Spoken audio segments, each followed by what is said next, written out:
What's up, guys? It's KB. Make sure you subscribe to the Underground Sports Philadelphia YouTube channel. Click the bell icon down below so you don't miss a single video from us. And thanks for tuning in to another video from Underground Sports Philadelphia. Now let's get into it. Philadelphia, baby, you're gonna love it. Best sports fans in the world. Actually, the worst, but that's what makes them the best. Oh, I was taking forever to load. This is a great way to start the episode. Just fucking silence. No, it keeps doing. Oh, this is 105. You're right. This is 105. You're Okay. correct. No, I think Threads been doing this to you on your phone.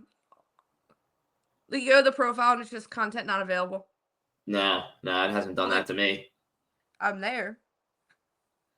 Also, I checked the F1 fantasy standings within our family, and you're coming for Dad. Good. He's like 60. You're 62. You're coming for Dad. Hello, I am everyone. coming for Dad. Hello, everyone. Welcome to, like we said, episode number 105 of the Underground Circuit podcast. As always, my name is Owen. That is my sister, Casey. Thank you for joining us today. We have a... Excuse my yawn. Great. Casey never learns to fucking mute the mic, man. No, I yawned. Yeah, still. Well, it wasn't that loud. But we have a good one today. Really only, not a lot to talk about. We're really only doing a Jeddah a lot to talk about, but yeah. Yeah, but there was a lot that happened in that race. But as always, before we jump into everything, please make sure to go follow us over on Instagram and Threads at Underground Circuit _. It's spelled the exact same way that the show's name is spelled out. We made it easy for you guys. You guys can go over to X and follow us over at UG Circuit Pod. That is all one word. And then make sure you go now follow our TikTok as well. And that is Underground _Circuit. We know it's a lot. All the socials medias are linked in the episode notes. They're all on our bios, on our social media and whatnot, and are on our link tree. So thank you for tuning in. Like I said, we don't have tons, but Jeddah was a jam-packed weekend. We also kind of talked about the fallout of the triple header wrapping up. We'll go from there. But as always, jumping into it. Meme of the week. Meme of the week. Do you want to go first, Case? Or I can. Go first? All right, go first. I can go first. I only have one. So this picture is self-explanatory. Yeah, that sounds right. It didn't sound correct when I first said it. It's our podium from this past weekend. Obviously, yes. We have baby Oscar, baby Max, baby Charles, and they kind of all look like. I reposted it on Threads, and I said Menace 1, Menace 2, Menace 3, because each of their faces is giving like, yeah, we're trouble. Oh, they're smirking, yeah. Yeah. Charles is the worst.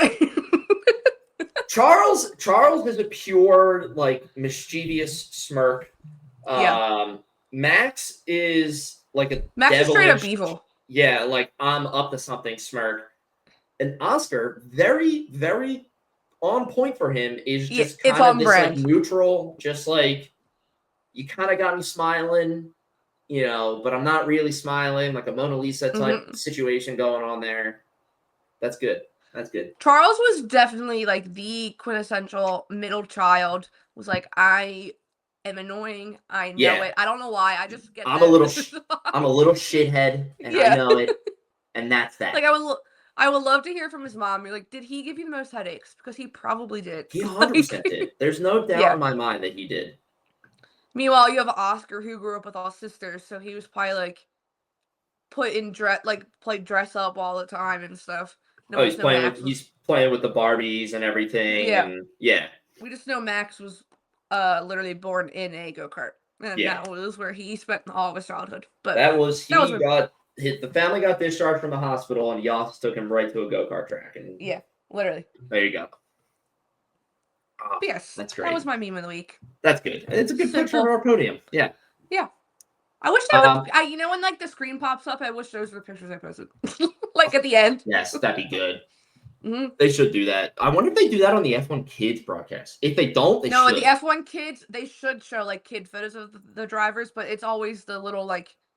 It's the animated ones. Things. Yeah, that's right. But they should use like their kid photos. They should use their kids photos or something. Whatever. Kimmy's would be like one from like a year ago. Yeah, right. All right, my meme. I'm not gonna say anything. I just want you to take it in. Okay, it's gonna be a Me? little Okay. silent. Yeah, it's just gonna be a little silent for our audio listeners. I'll explain it afterwards, but I just want you to take it in. All right. Okay. I'm ready. Ready? I get it. It says Beaver had ham. It's so good. And I love that it's literally when I first saw it. It said, by the way, this was the very first post that I came across on Formula Dank. Like literally, Oh, and you're just, like safe. instant. Like, I read it as Bear, like the beginning of Oliver Behrman's last name. So I read Ver had ham, and I'm like, all right, I get the ham part because there's ham in it, and then I'm like, oh, Beaver had ham.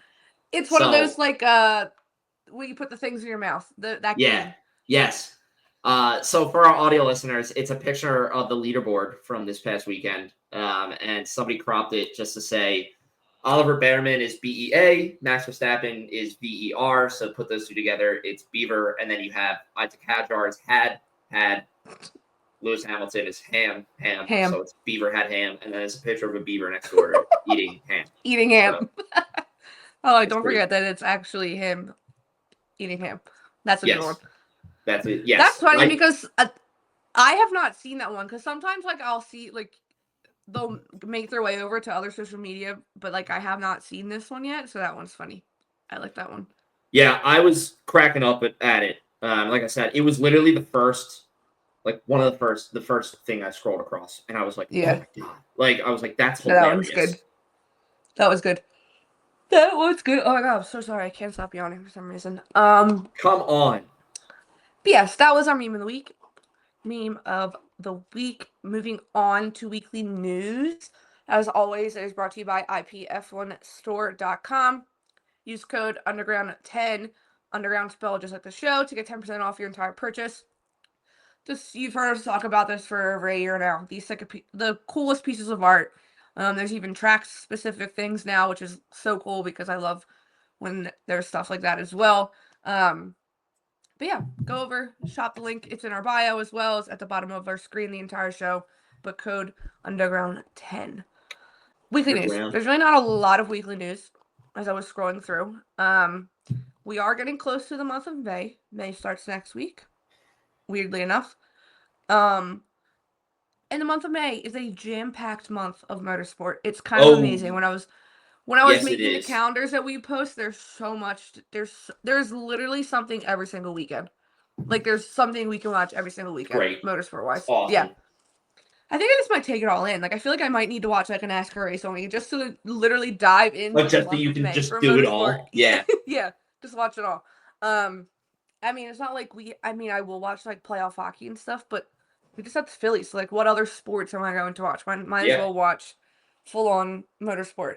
But the month of May also means the Indy 500 is in a few weeks. Oh, yes. They're at the road course in a few weeks, and then obviously the week after that starts all the 500 excitement and fun. Today we got a look at the Arrow McLaren liveries for the Indy 500. Beautiful. Gorgeous. They've been teasing them for like a week now, and we knew it was going to be something with white, primarily because they changed like the profile picture, and it's just like white logo and stuff. So that's pretty much what it is. Like if you take their cars, take Pato, Christian, and Nolan's cars, and where the papaya was, you just switch it and it's white. So it's, who I like the best out of this? Nolan's. Oh, with the white and the blue. Yeah, the white and the blue, and like the touches of papaya. Yeah, because I can see the white and the orange and the white and the black still being like very much so McLaren, and like you're getting those tones of McLaren, but the white and the blue is just like so different that it's like it's like such a refreshing look and everything. I mean, they look great. It's like. I saw that video today. I opened Instagram for maybe like a second, and I opened it like by accident, and I saw that was the first video that popped up, and then I stopped and watched the whole thing because I was like, "Yeah, it's really good. I gotta watch it," because I knew what it was and what was happening, and I was like, I was like, new liveries, and then I like immediately like locked in and was watching it. Those will look cool because they've never done maybe they've had like one-offs, but like I don't think they've ever done all 3 special for the Indy 500, but that'll be cool. Which I also am hoping now, like, because Kyle Larson comes in for the 500, Yeah. technically under Arrow McLaren, so like, is his car gonna have also like tie-in and match a little bit? So I that'll would be, hope so. yeah, Because you can get that team aspect in Yeah. there, but that'll be cool to see. You know what, the Christian Lundgaard's, because it's the primarily orange with the white, it looks like the special livery McLaren did for Monaco a few years ago. Like the one off of the Triple Crown or- livery?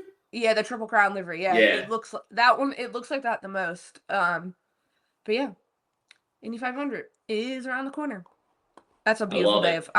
I'm literally being like, no, I'm not doing anything. I know it's Memorial Day weekend, but I'm watching Monaco in the morning, Indy 500 in the afternoon. Yeah, I have to like all I wanna block that do. off and see because I watched quali last year for Indy 500. Oh, I made And you turn then- it on. I remember I texted you. I was like, turn on quality right now. That's Yeah. insane. And then I never watched it in the 500 itself. I maybe watched like the first couple laps, but I never did. Well, because it got whole delayed thing. because it was pouring in Indianapolis, Yes. so it got delayed for hours. Because we went out last year after Monaco for my friend's birthday to the winery. So by the time I got home, it first started, and obviously it's 500 laps. There's a lot of cautions, like so it's on for a decent amount of time, but Right. Yeah, It's it's still not like you're intense. sitting down to watch like a 50-lap race like we just did. No. But no, it's a lot, but it's fast. Yeah. But yeah, I really want to watch it this year. But I mean, the 50-lap race yesterday did feel long at some points. So, It did. You're right. but yes, that was really all the weekly news. I'm sure there'll be some in between this week and next week as there's no race. You know what's cool this week coming up this weekend is the historic Grand Prix at Paul Ricard. Charles is going to be there, but they drive like a bunch of old cars. I don't know if it's televised at all, but yeah, he'll be there for part of it. So That'd be I'm cool. sure other Yeah. drivers are, but he will be there. But yes, moving on. Pints and pit stops. I'm nervous. Are you ready? No. All right, Pints and Pit Stops.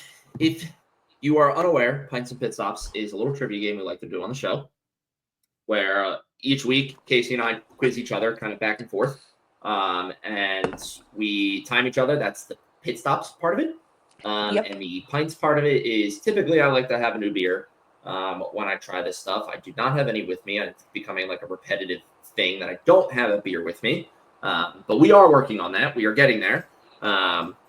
Regardless, this is obviously going to be about the Saudi Arabian GP. Every question you get right is a second off your time. Every question you get wrong is a second added onto your time. Okay. Are you ready? Sure. All right. As always, I will read the first question and then start the time. Hold on, wait. I have my iPad open with like the results up, so I want to lock it. Get rid of cheater. Cheater. Get rid of it. It's locked. It's locked. Okay, I ready. need proof. All right. Are you ready? Sorry. Yes. Type that down real fast. What lap did the race restart? 5. What Ferrari did Oscar overtake in an unusual spot? Lewis. Who had the fastest pit stop of the day? Charles. 2 seconds flat. Which team swapped drivers to let their rookie lead? It was Haas. What lap did Charles pass George on? Oh shit. 35. I think it was after his pit stop. I don't think that's correct though. All right. Your Those are gross good ones. time is a 29:08. Not bad. Not bad. I knew the last question was going to trip you up. I just really could not think of one at all. No, but The only I reason know thought it was after his pit stop, so I was like, wait, but when? Because it was pretty soon after the pit stop, I thought. But the only no, reason I it thought wasn't. you would know it is just because it was Charles and it was to Charles. get him onto the podium. So I was like, oh, maybe she will know it. But all right, jumping into it. What lap did the race restart on? You said lap 5. It was lap 3. Yeah. Oh, It was That was a it quick- was that it was a quick safety car. Yeah, it was I pretty knew quick. it was quick, but I didn't think it was that quick. What Ferrari did Oscar overtake in an unusual spot? You got that correct. It was Lewis Hamilton. You got that right. Beautiful overtake. Who had the fastest pit stop of the day? I'm going to give this one to you, and I'm going to give you an extra point because I had Ferrari written down. But you said Charles and gave me the time how long the pit stop was. So I'm going to put down right times It 2. is Charles because they were 1-2, but his was the fastest. Lewis was the second fastest. Which team swapped drivers to let their rookie lead? And you were correct. It was Haas. They swapped Ali and Esteban for Ali to take the lead. Out of the two of them, not the lead of the race. And then what lap did Charles pass George on? You were so close. It was lap 38. Oh, you said lap I knew 35. it was soon after him. Yeah, you were close. You were very close. So that was a good time. So let's see. You got your time was a 29:08. Quick. Done. And you got. I have to quit out of that and do. So you got 2 wrong and 4 right. Okay. 29:08. But I got an extra point. Well, you got an extra point because you told me how fast Charles's because 2 seconds was, is insanely quick. Yeah, was very fast. Because you were in the living room at that point still, not we both were like, "Whoa!" Yeah, that was quick. Both of us were like, "Whoa, too flat." Like, all right. You know how DHL posts like the top, like the fastest times, top 10 times or whatever of the pit stop of the race. So I posted that one. I said, may not be the fastest car on track, but it's the fastest in the pit lane. They got the fastest pit stops. Don't worry, everybody. They haven't lost one yet. They've been fast. Has it been them the entire time? Yes. Wow. Every race has been them. Someone responded to the picture and said, "Oh my God, Steak! Look how far you've come," because they were like 5th quickest. Oh, were they really? Yeah, they were up there pretty. Notice that. They were up there pretty. Someone just gave us a great question for Bison. Oh, they were 4th with Hulkenberg of a 2:36. Wait, you want to know how quick they were for Hamilton? All right. Hamilton's pit stop was a 2:07. They almost went 2 seconds flat twice in a row. Wow. Holy shit, Ferrari. All right. Chill out. And that's the season. That's the fastest this season. I don't know if anyone's beaten that. That was quick. Yeah, that's crazy. Yeah. I'll take it. Owen's a win. But yes, a win is a win. Yeah, you take those. Moving on to, we don't need this today. Moving on to our Jeddah recap, which is brought to you by Furious Motorsport. Yes. We're not wearing one today. We are not. But you've seen them if you're on social media for F1 or if you've been at a race, people are wearing them all the time. It's so sick, cool baseball jerseys, basketball jerseys, hockey jerseys, inspired by your favorite drivers. I also have track ones. So take a look. The best thing to do, shop from the link in our bio. Oh, yes. Because it'll take you right to our little affiliated store, and the code is applied right away. You get 10% off, which is great. 10% off, and the product is so good. So, the quality is amazing. I've worn mine as, a beach cover-up and threw it in the wash, and it is still great. So, highly, highly recommend.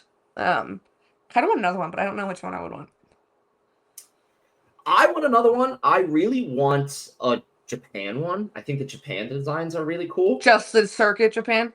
Yeah. Like Lando has a black one with I've said this before, it's got the wave on it. I'm pretty sure. Yeah. That one's gorgeous. I really want swim trunks from them. Oh yeah, I forgot I always forget that they have the swim trunks, and every time I see them, I'm like, oh, I really want one of them. Like that looks really good.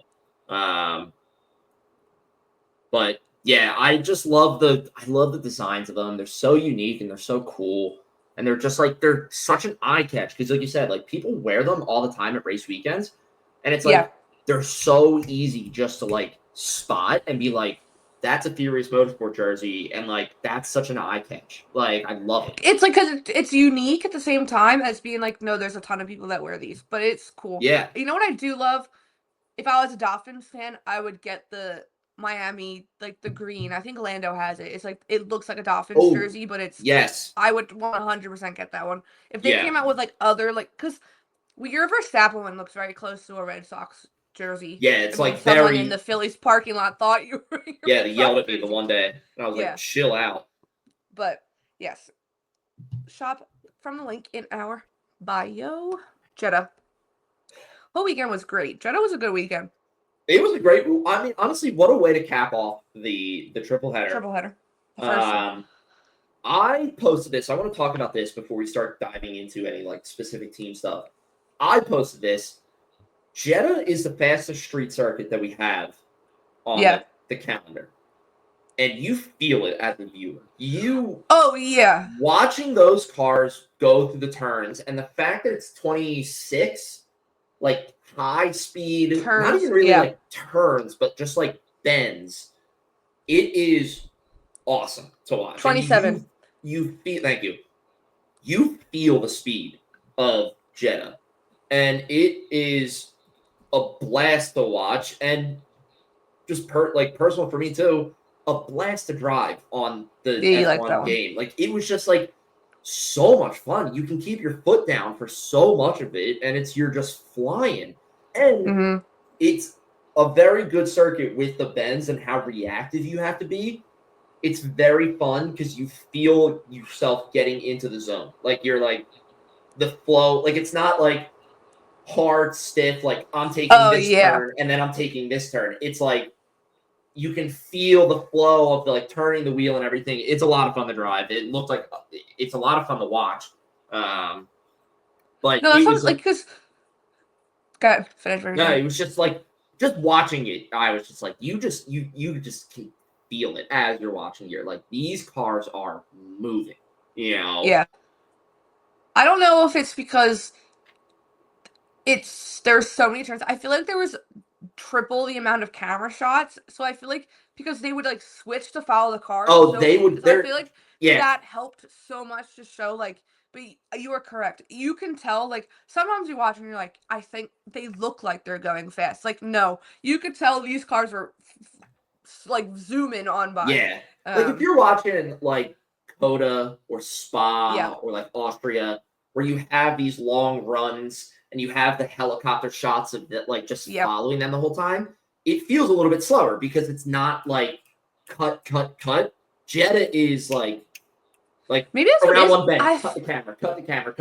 Yeah, I would love to see behind the scenes from like their broadcasting booth or truck to be like, camera 5 go, camera 6 go, camera 7 go. It's got to be insane, but it's definitely like it's a matter of the camera cuts make it feel faster and. Because there's walls too, and you see the decals on the walls flying by, you're like, oh, okay, like you have a reference point, like something locked to know, like, holy shit, like they're flying past it, you know? Yeah. So, but it is, it's a blast of a circuit to watch. I loved it.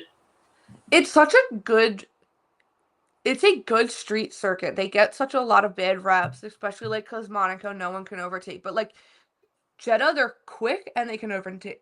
Like it has what you want to see. No, it was pretty good. And after Bahrain, how that broadcast was absolutely awful. Bad. I felt like they showed everything we needed to see this past weekend in Jeddah. And there was a decent amount of things that happened on track. I feel like before we have to get into like race specific things, Q3. We gotta talk about Q3. Qualifying Q3. Oh. Yeah, that was maybe one of the most exciting Q3s I've watched in a really long time. I mean, Max just puts together a gorgeous lap again. Yeah, you know, to take pole, and it's just something I don't know how the man does it. He just wills that car over the line faster than any other car on the field. I don't know how he does it either, and because that last lap wasn't even that good. I think he was like. Green, yellow, purple. Like it wasn't. Yeah, he was slower in the middle sector. Yeah. I I forget who said Alex Jakes or Julian Palmer during qualifying was like, we need 3 pole position awards because the top 3 all just gave Crazy laps. like crazy laps. They're like, Yeah. he was like, every single one of them deserved pole because that was a lap that would have gotten you pole. Yeah, I mean the fact that Oscar was behind Max by 1,000, 1,000 of a second is all that split them isn't incredible, and it's like that is just pure, not even like chance, but like just like what are the odds of just like that being the difference in time? I mean it's crazy, but yeah, Q3 that was a blast to watch.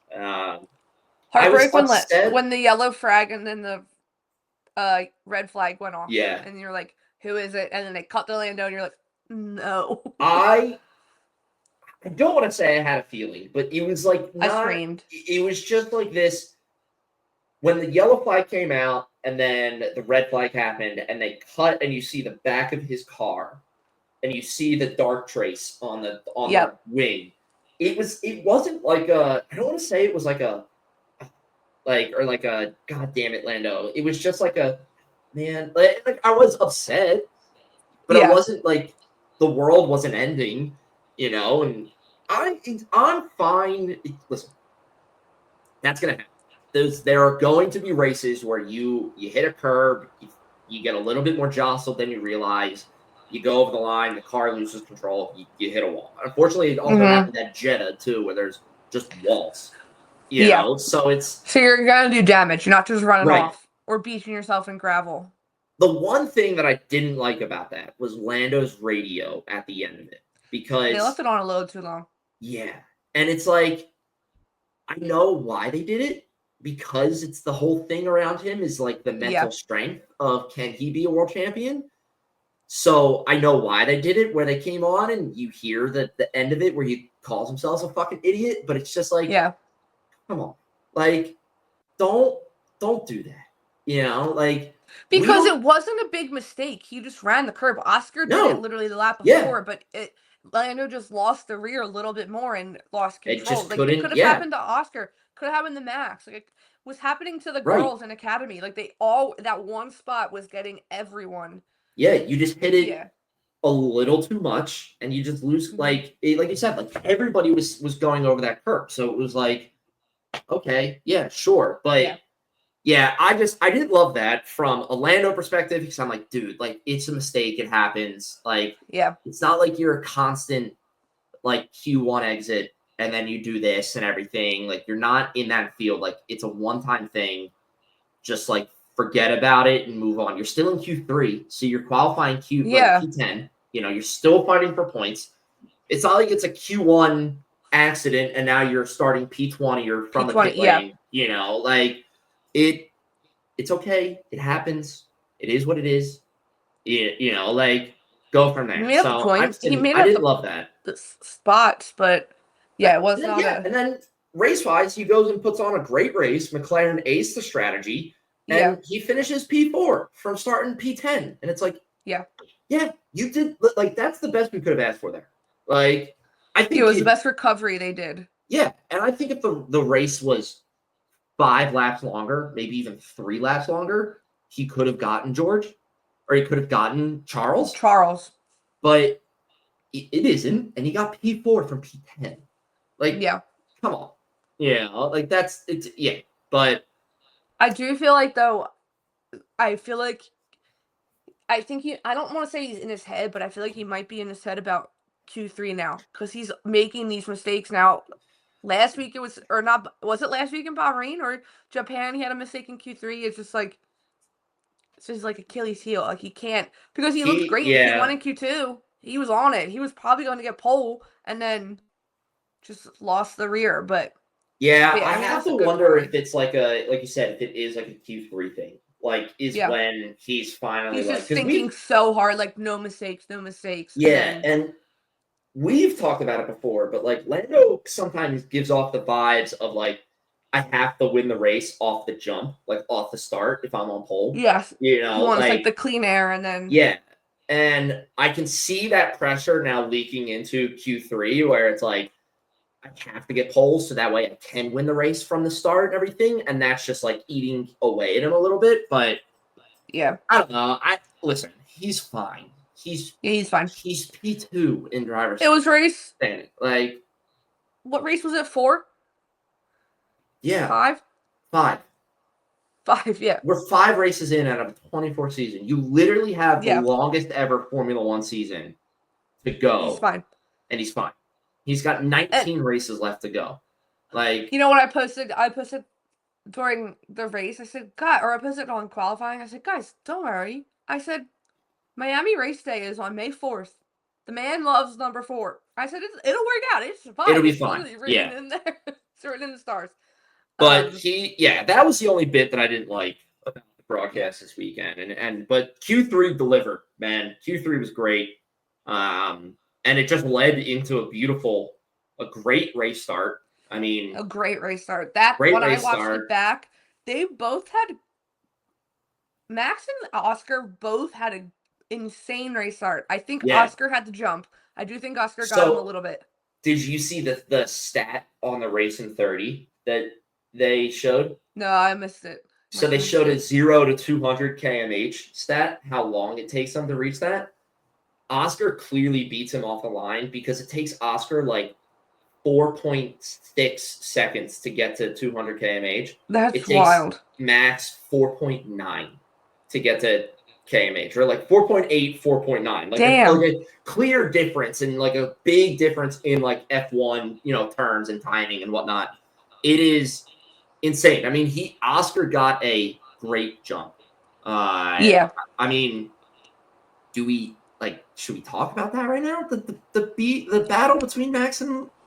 We can hold it if we want to hold it, because there is a question in mailbag specifically on the Max and Lando thing. All right. Or Max and Oscar from Chris. So if we want to hold off, we can hold off on that one and come back to it.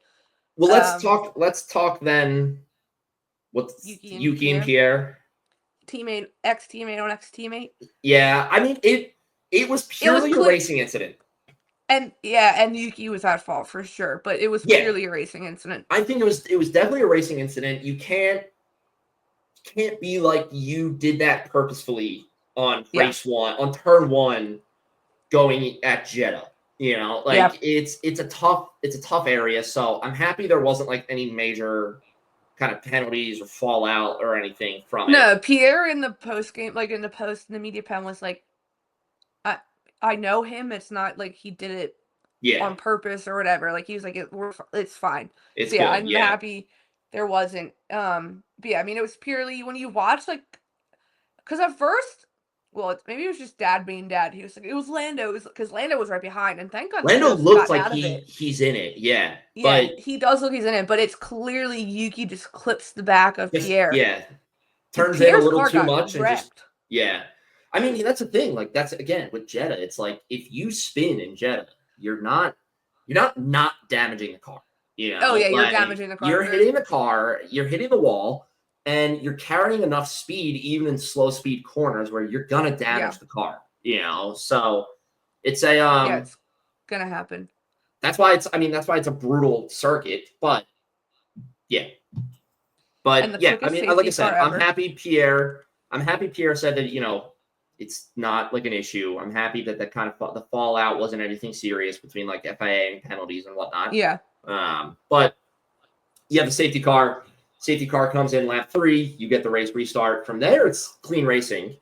Yeah, but can we talk about that race restart? Max held off, man, for a really long time. Even Alpine was like, oh, he's late. This is late. He holds off for a really long time, and he jumps. He gets a good jump on Oscar, though.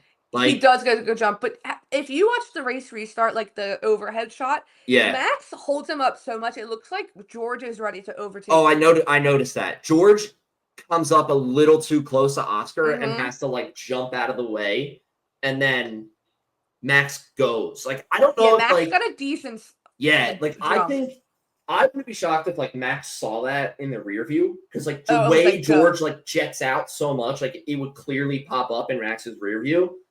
And I wonder if he saw that and like used that to his advantage, because it was pretty well timed. They're coming around the bend, on like the last turn to go into the front straight, and they like Max hits it as soon as that happens. And I wouldn't be shocked if Oscar was a little delayed in his reaction because of George behind him, Mhm. you know, and then, oh shit, Max went, gone, you know. I mean, if you can even say it, he recovered well. I mean, he was back up behind Max pretty quickly. But yeah, it was a good race restart because they were they were bunched up coming around that last turn, which that is a good. I feel like coming around the turn and then going on that start finish straight is the best spot. Like Max holding him off made sense because then you have that one purely straight line until turn 1. Yeah. But then from there on, we had some great racing, no other red flags, safety cars, yellow flags, strategies that I'm going to say it now before we even talk about them later. Ferrari and McLaren, you got it right. And you got I'm it right. So they shocked. got it right this weekend. Yeah. They got it so right. Williams working together, teammates, like that was so insane. Double points finish for Williams. Double points. Yeah. Wait, I do have a bone to pick. Okay, did you see this? Did you see Is it with Carlos Autosports? Sainz? Yeah, did you see Autosports post about like when Carlos joins the team and where the team ends up? Like how they always say it improves so much. They literally posted it and included Williams of this year, and people are like, "What are you talking about? Alex is the reason the team is in the position it's in right now because Carlos has 2 DNFs." Yeah, Alex is the one that's gotten the team where they are right now. That's a weird. People in the comments are even like, "I'm a Carlos fan, and I know he's not responsible for what's happened." Yeah. And they're like, "It's race 5. Like, what are we doing? Why are we?" Yeah, why are we posting that now?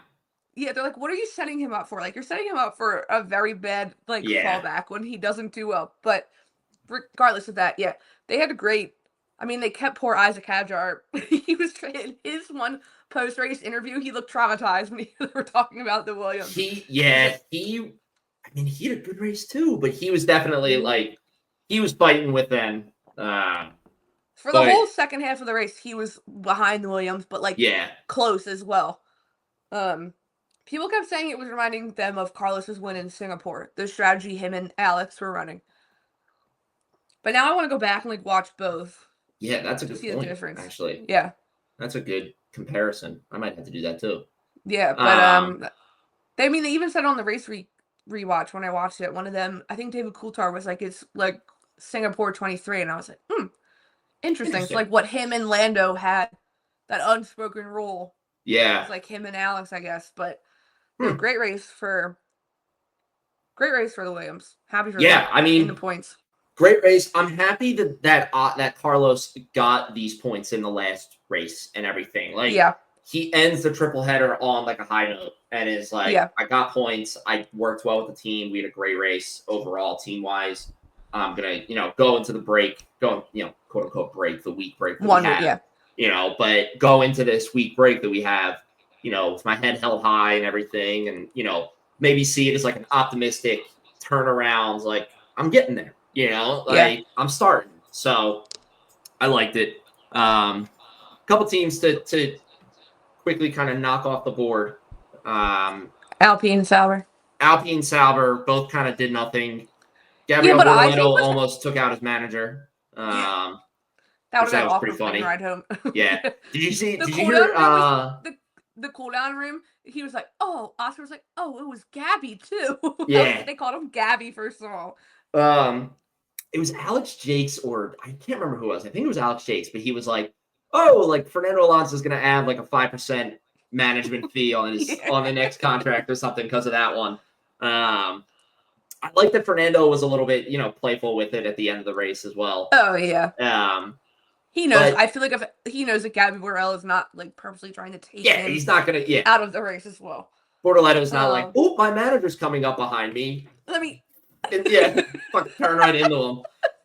But that's not what's happening. But I do feel like if Yuki and Pierre didn't crash, Pierre would have been in the points. I could see it happening. Yeah, Pierre had a lot of pace in Q3. Yeah. Obviously, quality pace, the race pace is different, but I could see it happening. And that'd be huge for Pierre. He'd be thrilled with that. But, it is just Pierre, Jack didn't do much. No. Nico, like you said, Gabby and Nico. I'm just gonna end up calling him Gabby now. Yeah. Didn't Thanks, do Oscar. much. Fernando and Lance are. Did you see the out of stat points. for Lance? So this is what I was going to talk about with Lance. So Lance Stroll is now the record holder for the most Q1 exits in Formula awful. 1 history. That's And embarrassing. I'm sorry.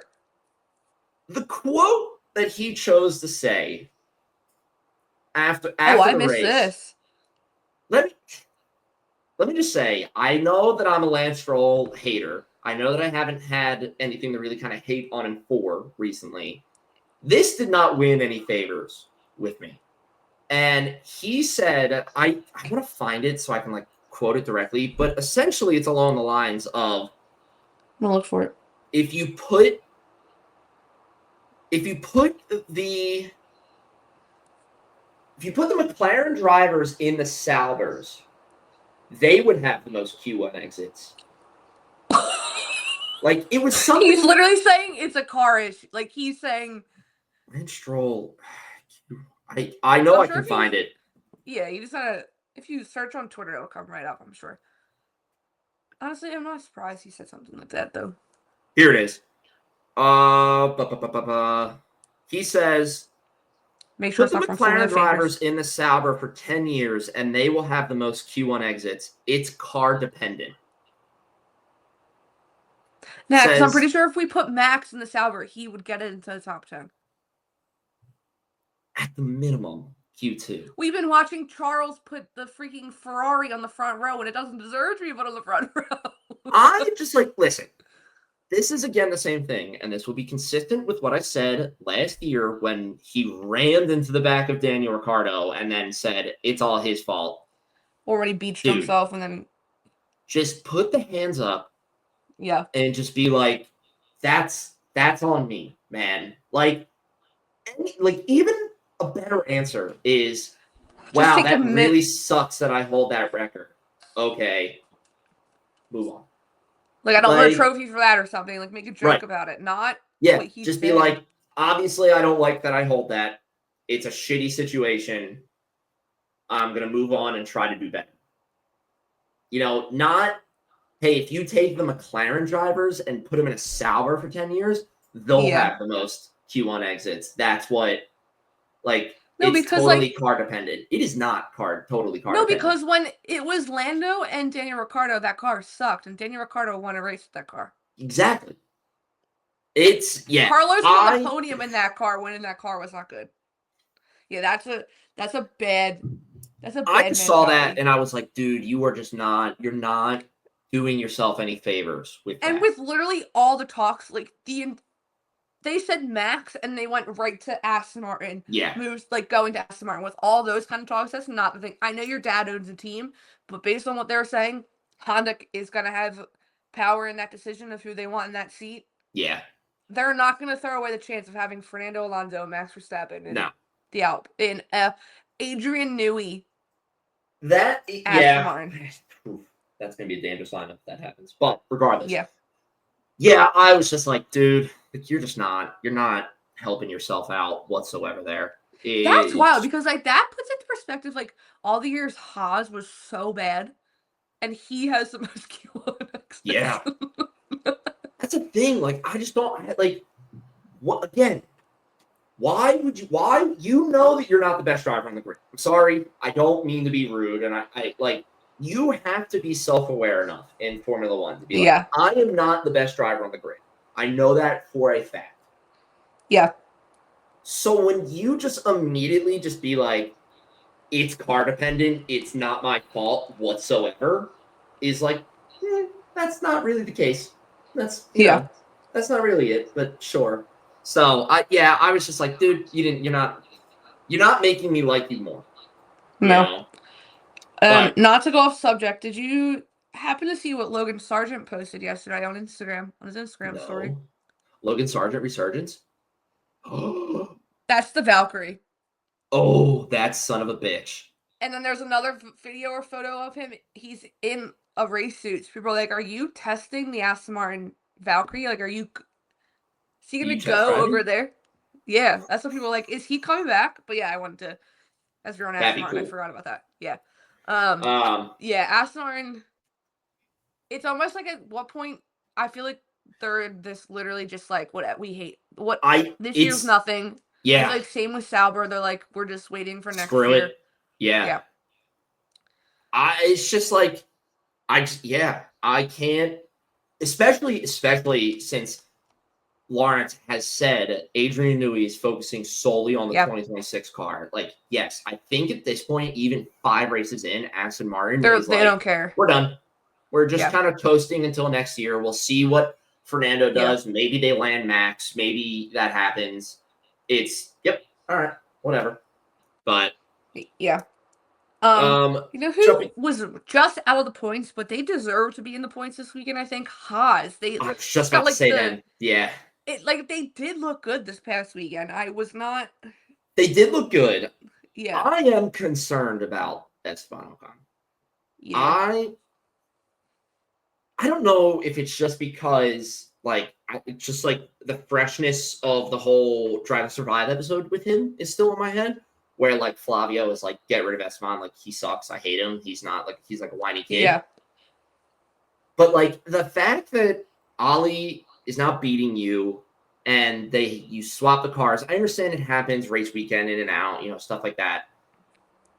No, just like I get this feeling that it's just like I don't know who Haas would replace. I don't know what they would do, but like I just get this feeling that like Esteban is like starting the walk on his way. Yeah, but at the same time, you have Ali who has tested the Haas more than him.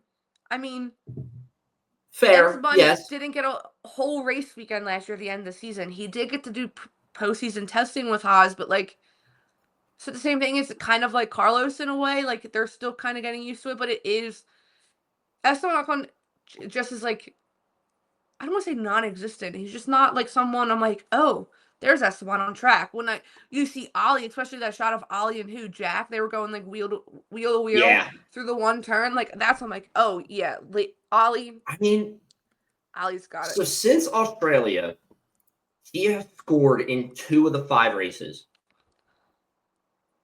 for Haas. He has scored in China and he has scored in Bahrain, and that's it. Ali, on the other hand, has scored in China, Japan, and Bahrain. Yeah. So, granted, Esteban has scored more points, though. Yeah. Esteban has scored 14 points throughout the season so far. Ali has only scored 6. Yeah, but I feel like last week there was also a a moment where they made them swap as well. I don't know. It's I just get a funny feeling when I think about it. It's just like again, it might just be the Drive to Survive stuff. And it might just be like lingering effects from that episode. But like, I just like thought of like anytime I thought of Esteban this weekend, I was just like, you feel like you're kind of on your way out. Like, but I could be entirely wrong. Yeah. No, I could agree. be entirely wrong. But yeah, I was happy for Haas. I liked it. I agree. I think they should have finished in points. It sucks that they didn't, but they didn't get lapped, which is good. No. They finished the whole race. They did. They did finish the whole race. They stayed out of trouble at the beginning. They did. They did do that. Liam Lawson. Someone posted that Liam Lawson's turning into the new K-Mag and how he keeps racking up penalty points. He has 4 right now. But at the same time, he's not even getting those points. Did he get those?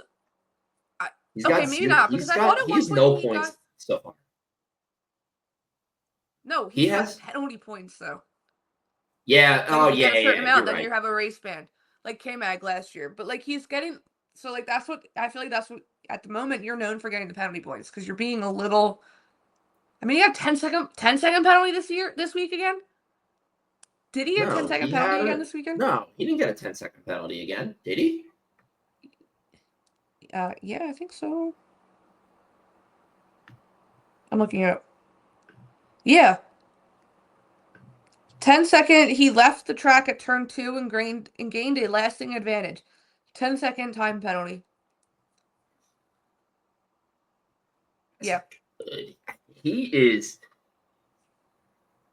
I don't know. I don't want to. It's too early for me to be like, he's got to get to like summer break and then just like chill. But when you have Isaac who looks comfortable in that car, he needs and is driving well. Something. Liam. Yeah. He needs a good weekend. He needs a clean weekend. That's what he needs. He needs a clean weekend. He hasn't had one yet. Even if it's a weekend of like no penalty points and you finish P10. Like, just have a clean race and score a point. Not even if you're 11th, but you get no 5-second, no 10-second penalty. Just like have a clean race. Yeah, he needs. He also keeps failing to follow the race director's notes, I think, during qualifying and stuff. I feel like every time it pops up, it's freaking him. Yeah, I know. But yes, that's really kind of talked about Isaac earlier. I do really enjoy watching Isaac Hadjar race. He's good. He's great. I saw a interview clip the other day from him, and it cracked me up because they were talking about how he used to be very vocal and loud on the radio and everything. And he was like, they're like, you seem like you're controlling your temper a lot better. Like that's great. Good for you. And Isaac literally was like, I don't think I am. I think I just pressed the radio button a lot less. Like, he's like, I just keep it to myself now instead of pressing the radio button. And they're like, okay. He's like, okay. Do it. I get it. No, it's nice to see him so comfortable in the car. It's great to see him, and I promise I'll stop talking about this now that we're 5 races deep, to see him bounce back so well from Australia. That it was just like a one-off fluke of a race, and it just happened to be the first race, and it was just like, all right, I'm good. Like, no, I think even on F1 TV one of the days, it was an interview with him that popped up. Maybe the same one that you're talking about. And even the interview was like, I promise I won't ask again. But like, how is like your mind? Like, so yeah, I think it is obviously a talking point when you don't even start the first race. But yeah, I'm happy for Isaac. Mercedes, I have to say, I don't know if everyone jumped next, but I feel like they didn't look amazing this weekend. I'll give them that. They were struggling with tires for. Yeah, George was really struggling a lot. Yeah. I feel like this is the first weekend we saw that the heat and because we said it likes the cold weather, I feel like it's been pretty cool everywhere they've gone. This was the first weekend it was like 1,000 degrees. I mean, the track temp at one point, I did the temperature difference. It was like 138 degrees at one point, like during the day at one point. That's disgusting. I feel like we saw them quote unquote struggling. I mean, they still finished 5th and 6th, which isn't great, but it's like if it was a few degrees cooler, George was going to be on that podium. Yeah, I saw in the race in 30, there's a clip of, because Kimi, I believe, unless it just didn't show in the race in 30, Kimi is the only driver to have made contact with the wall, like during the race. He tire taps it for a second. Yeah. And Alex Jakes is like, he said it in a sense of like, oh, that's a rookie who's tired and sweater and like sweaty and racing in Saudi Arabia. But I have to wonder, like, how much of it is like at what point in that race was like maybe Kimi or like even any of the rookies too, you can open this conversation up to the rest of them, like halfway through were they like, holy shit, like this. No, did you hear Charles in the cool down room? No. Charles in the cool down room was like literally got to lap 20 and I was like 21. 22 because he said it was so they said it was so hot. There was a clip of Kimi post race. He's walking with his dad. His dad is holding him up, and Kimi looks drained. People are like, they're like, is he not having like a heat stroke or whatever? But his dad is physically keeping him up from falling. Kimi's also what 120 pounds soaking wet. So it's like. The amount of water weight that they lose during a race, especially in countries like Saudi Arabia and Singapore, where it's disgustingly hot. Like, I can only imagine he was feeling like weak after that race. I'm sure. Like, so when he touched the wall, it was so much later in the race. So I'm sure, like, if there's just a moment, he just exhaustion. Yeah, just exhaustion. His mind just like slips and just I'm happy it only happened once. where it was like he had the like tire tap one time and then it was like, all right, I'm good. And he finished the race and was okay and everything. And he wasn't on the radio. Like, we didn't see any radios this year being like, No, so it's fine. I feel sick, I'm so tired, you know, like all this stuff. But yeah, I mean, I'm happy that he finished it. But yeah, I mean, it's brutal that he's like, that he's being like, literally helped. Like I said, he's 18 years old and he's literally like 125 pounds soaking wet. Like, yeah, I mean, they have to be the toughest conditions they've been in. I mean, yeah, and it was a nice night race. I've been looking at the weather for Miami. It's in the 80s every single day, blazing sun next weekend. No, so sure, yeah. That tarmac is going to be hot. So hot. Yeah, it's going to be melting. Yeah, I mean, there really wasn't much to.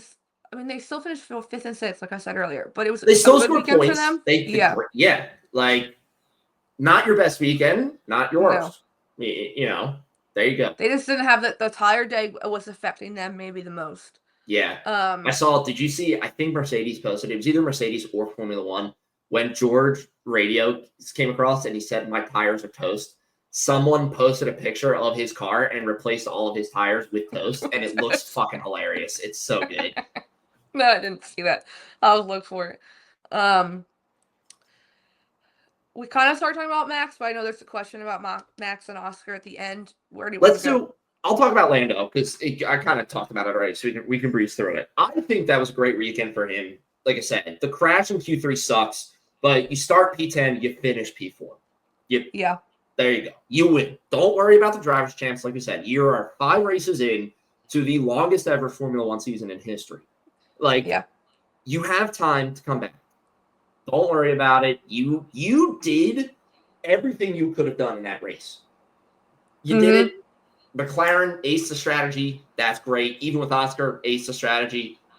That's great. You carried he carried hard tires like 35 laps. Yeah, you only carried him a few extra laps on Charles and the medium. So Lando starting on the hards was the best decision.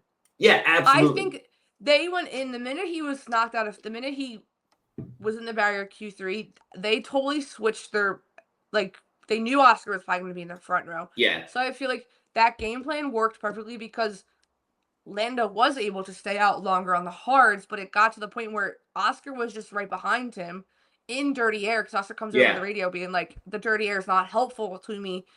And next thing you know, Lando's in the pit. So, like, their game plan worked perfectly, McLaren. It worked. They had no mistakes. They had nothing, no crazy radio messages back and forth. Nope.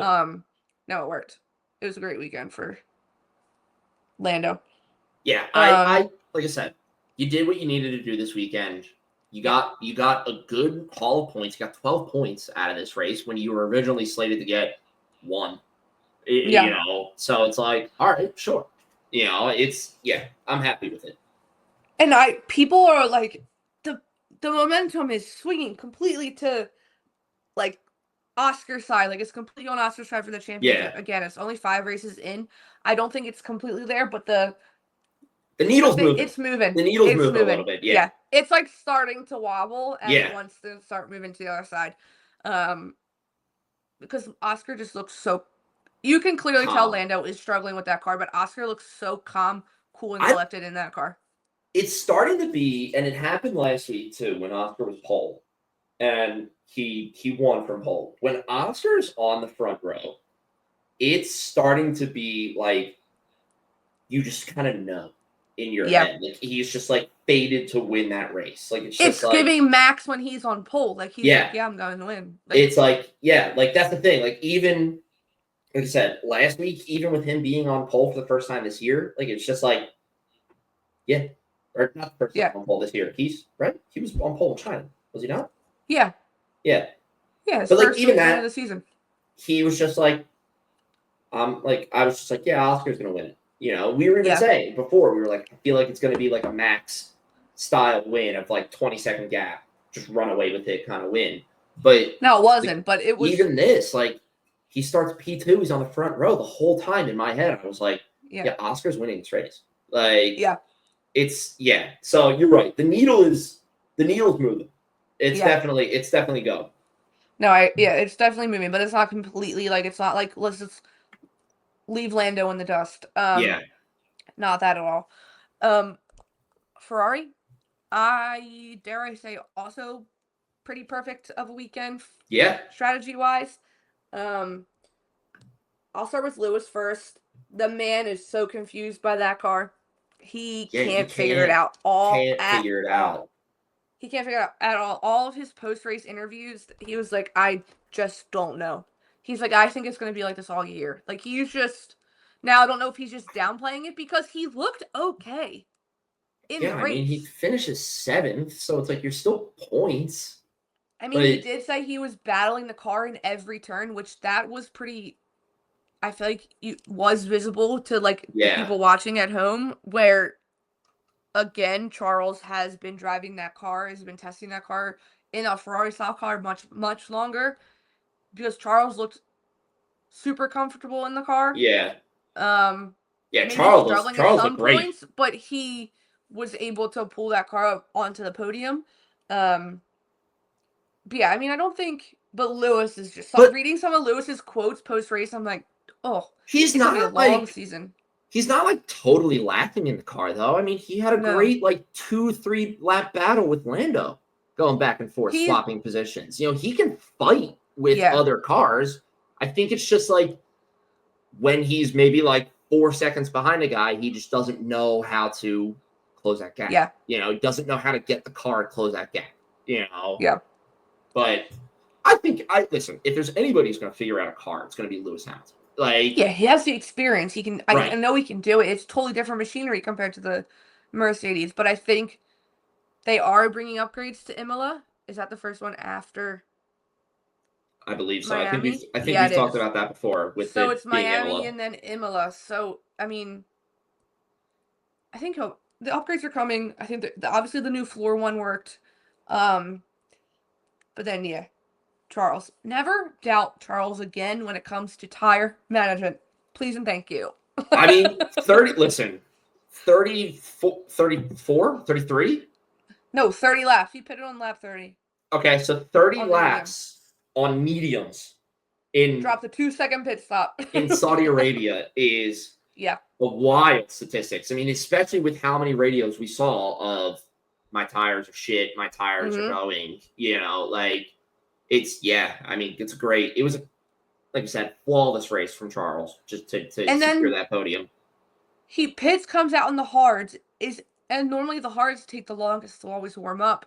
Yeah. Catches George only a few laps later, and that was a beautiful overtake from Charles. That looked like watching Red Bull overtake Ferrari back in like 2023, like when they just they were so slow, and it was just like an easy like. A non-competition overtake, just like straight up. I'm just gonna get out of your way. Like. No, that second stint on the hard, someone posted like all of his lap times he was dropping fastest laps, and then I think he was going quicker than Lando at the end. Lando did end up with the fastest lap, but like they were pretty much keeping pace at the end. Charles and Lando,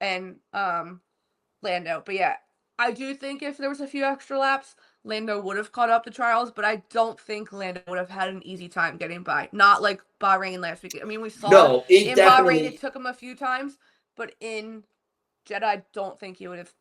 I don't think he would have overtaken him. It would have been a fight between Charles and Lando's again. I wouldn't be shocked if Charles would have won this time around.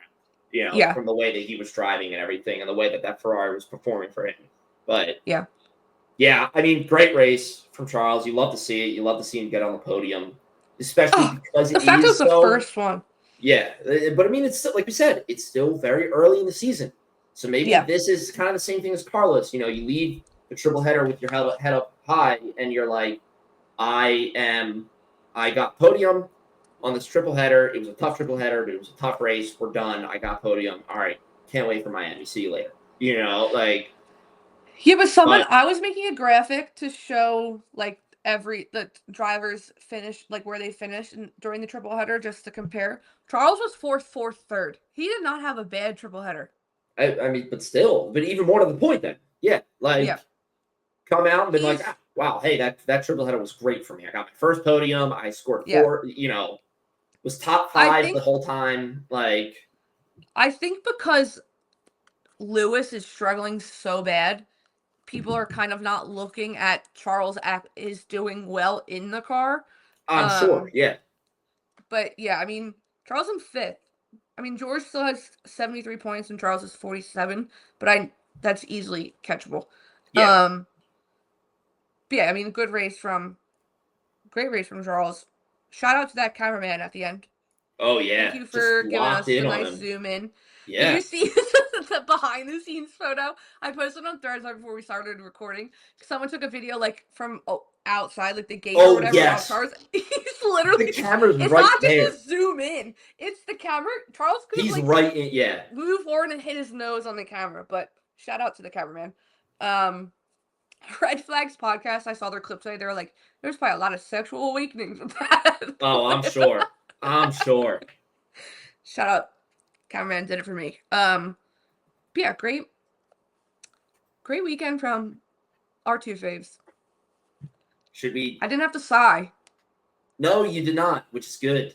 It's a I good think this sign first for week you. I didn't have to sigh. Yeah. So Good work. You got. Don't worry, Ferrari. You got Casey's thumbs up of approval. That's how I'm gonna give my recap from now on. Just be like, good. It's gonna be gladiator. You're gonna hold your thumb this. on the side for a minute. And everyone's, whoa.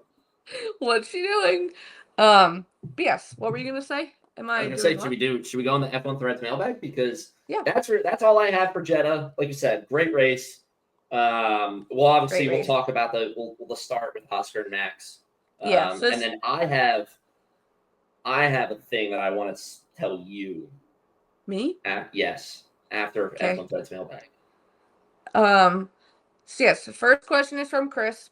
What did you think of the Max and Oscar incident on lap 1? Yes. So the Max and Oscar incident on lap 1. The only thing, first of all, it's like, again, we said it when we were talking about Yuki and Pierre. It is lap 1, turn 1 on Jeddah. Shit's going to happen. You got 20 cars flying down this tight road course into this turn. There's the picture of Max that shows him ahead. You mean the one that Christian Horner took around to the media people? Yes, there's that picture where it shows Max ahead. Then you watch the race, like recap, and you're like, wow, okay, Oscar is clearly ahead. And I do think that Oscar was ahead. I do think that. However, where the patheticness is, for a word, kind of comes in, I don't like the way that Max reacted because he was so pissed off. When that is a move that we've seen Max do and he has done before in the past. Someone literally posted I think it's on Lando. It looks exactly the same. I mean, Oscar was correct. He was not. I don't think he was making the corner if Oscar was right there or not. I don't think he cut it so close. Yeah, he was gonna run off. I mean, the fact that he left Oscar that room to make the move, like he does go wide, Max. But Oscar's right. I don't think he was making that turn, whether or not he was there or not. I really just don't like the way that fact that he got so pissed off about it. I have something to add to this that might change your opinion. So you're talking about his post-race interview, how he was just like, thanks to the fans, and walked off? Yeah. And wasn't saying anything in the cool-down room. Yeah, so right before, I actually have two things for you. I'll do the funny one first. I have to send you the video of Alex Albon in the media pen afterwards, and he's like, said something with Max, and they're like, well, he got like a 5-second penalty, and you see Alex just be like, raise his eyebrows, and it like everything. I saw this. Say one thing, but you understand exactly what Alex Albon is thinking. Yeah. Everybody's like, oh shit. Like, yeah. Well, because he's like, I'm gonna be on quiet plane ride home. But what I was going to say, there's fans filmed it. MBS goes over to Max before his post-race interview. Right. And it looks like Charles and Mattia Binotto when he gives him the finger. That's what the picture looks like. And MBS is doing that to Max. Oh. And then Max goes and does his quick, thanks to the fans, I have nothing else to add, walks away. MBS goes back over to him. So people are thinking MBS went over to him and said, if you complain, I will give you a penalty. Like, if you go off or whatever, I'm going to give you a penalty. So that he was basically silenced. So I don't blame him for going up and being like, then. Yeah, I don't blame him for going up and being like, I don't what am I supposed to say? Because I was just what I was just what told to makes it shut seem up. like he's, and based on, I feel like Christian Horner's reaction outside Yeah. when he has it literally, I had it printed out, going to all the reporters and stuff. I do think Max was literally silenced. I think they said, if you speak out, we will give you a penalty or we will give you a fine. Oh, that Which is changes wild. everything. Okay. Yeah. That changes everything then. So if that is the case, I completely understand how Max, Yeah. That's why what he I reacted the way he completely did. get Yeah, it. absolutely. So But if you take regardless, that out of it, I don't appreciate if like that didn't happen. Right. No, I don't like the way he would have reacted. So yes, all in all, I think Oscar was ahead. Yeah. He had him on the turn. He had the inside line. Max wasn't really going to make that turn anyway. So yeah, that's. And I think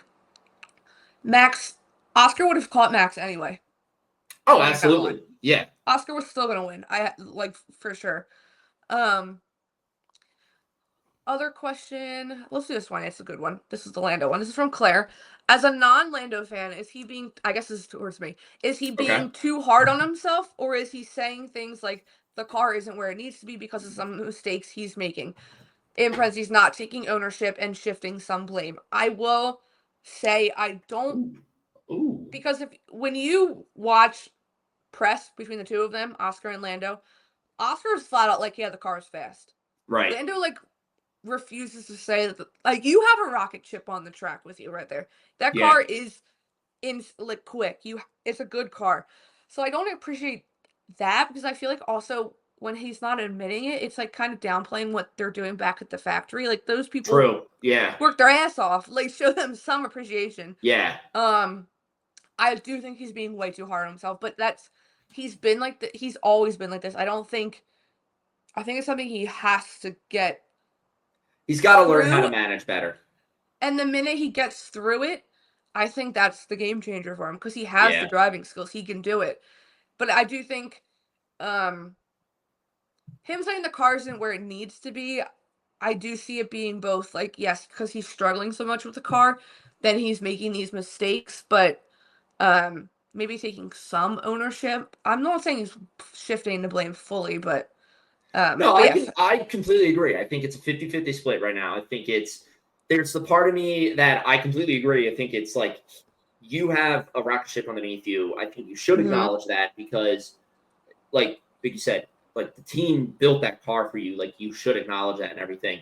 I think he's a little afraid to admit that, because the moment that he says it's a rocket ship, then the narrative is, oh, Lando's not getting it done. It's not just a car thing. So I can 100% see that. But yes, I think he's also being a little too hard on himself. Yeah. Yeah, I think he is. Completely agree with you. These ones are fun. This is from Dimmy. Well, first of all, Claire's also an Aussie listener, Aussie follower. But nice. This is Dimmy. She said, thoughts 3 a.m. races are not for me, but the winning anthem made it all better. I say I will never complain about us having shitty times, because at least we got Saturday into Sunday at 3 a.m. They get Sunday into Monday. Yeah, that's pretty brutal. I give a lot of respect for the Australian fans who wake up at that time to watch. I would not be as big as a fan, I think, if I didn't. No. It would be a lot more watching replays instead of waking up live. Yeah. And then did you see the video? I think Red Bull posted it, of the confetti at the podium. Yes, when it was like so much. Lindsay said, was there too much confetti on the podium? Yes, there was. When the drivers are when the sun is blocked out by confetti, it's like the scene from 300 where they're like, we're going to block the sun with arrows. Like, it's when the sun is blocked out, it's too much confetti. It was giving like Super Bowl winning level of confetti. Yes. Like, oh, thank you for saying that. I was wondering where I was like, why does this feel familiar? Or like Oscar just won the Drivers' Championship level confetti. Yeah. Like, that's all it was. And I was like, this is Jeddah. We're just in Saudi Arabia. This is race 5. Race 5. Like, nobody's at 100 points yet in the driver's standings. Like, no. Yeah, it gave a little, it was like someone got real happy and dumped a ton of confetti in the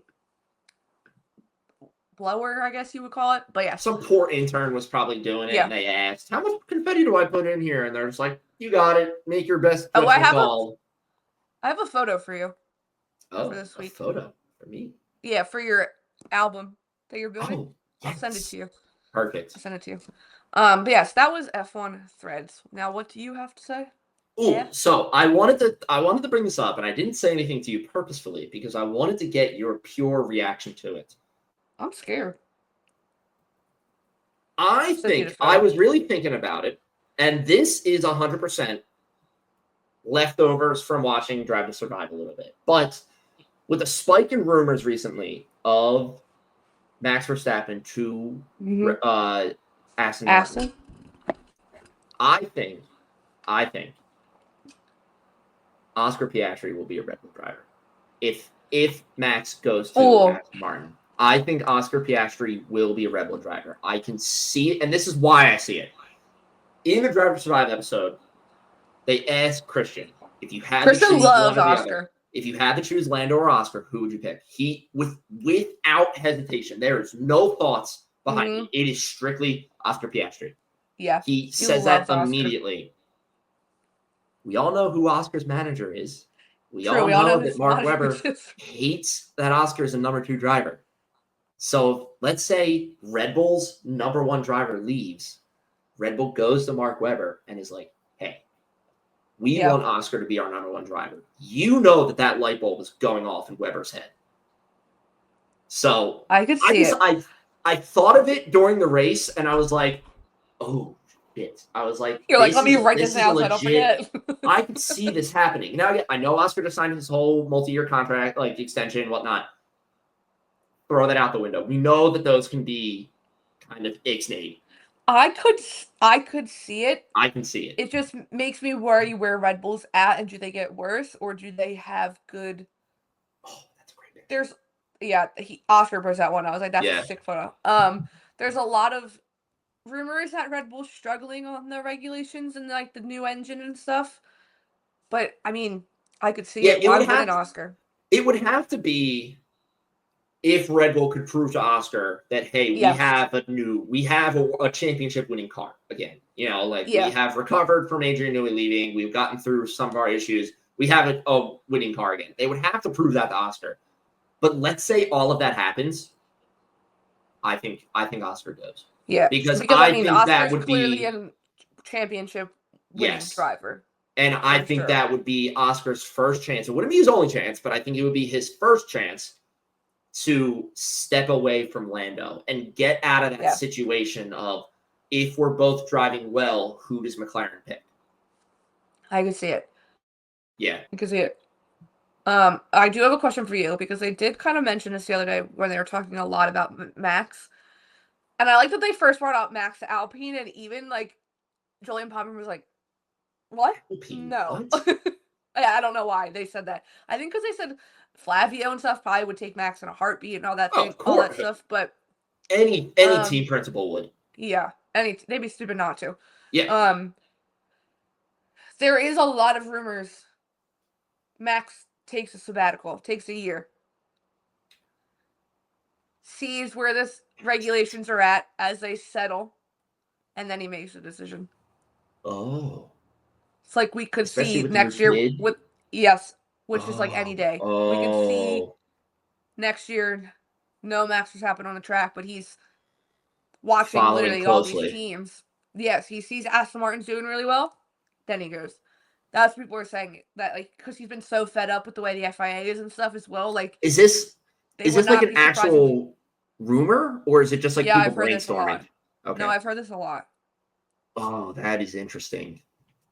That is really interesting. No, I've heard it. I've heard it a lot. That I could see him doing it too. Like, I could easily see him doing it. Like, Max does enough also on the side that like he would be, quote unquote, like entertained for a year. Yeah. You know, like, watch him go drive Le Mans, win it. Like, oh my God. I could 100% see Max Verstappen stepping away for a year and then coming back in 2027 when the regs are 1 year old. Yep. Everybody's a little bit more settled into the new car design. See what the pecking order is. Yeah. I can see it. Oh, that's good. That's very good. Yeah. Because, like, going back to what we were saying about Max, when I changed your entire mind about the way he reacted, like, he has been so pissed off at the FIA. Yeah. Like, that's just because Max, even in post race, like in the media pen, was talking about Oscar, and he was like, no, like he had great things to say about Oscar. So I don't think he was. That's what also I was like, yeah, he wasn't pissed about the 5-second penalty. Whatever MBS said before. So yeah, I can 100% see. Could you imagine breaking news? We wake up to that breaking news. Max Verstappen steps away 2026. It's honestly kind of smart of him too. That would be a smart move.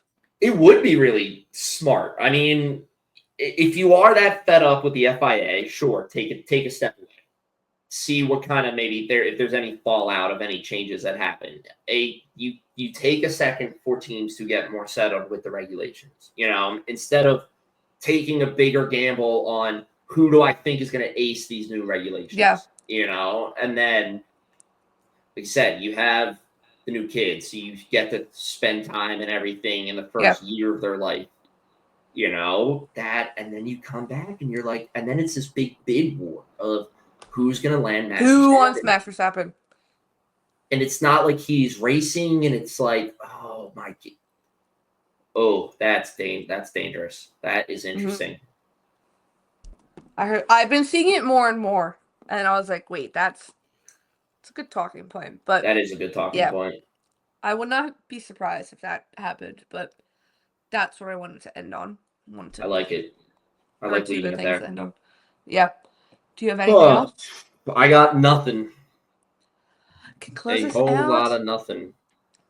Thank you so much for joining us for episode 105 of Underground Circuit.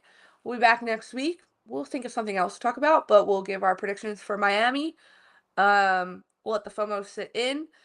But yeah, as always, like, comment, subscribe wherever you listen to your podcast. Please go give us a follow on Instagram and Threads at undergroundcircuit_, Twitter /X, UG Circuit Pod, and over on TikTok at underground_circuit. I feel like I do that all the time. We'll be back next week and have a great weekend off. After this triple header, we need a non-race weekend. I'm afraid. We need to chill for a second. Yeah, we need to chill. But thank you so much, and we will see you all next week. See you later, people.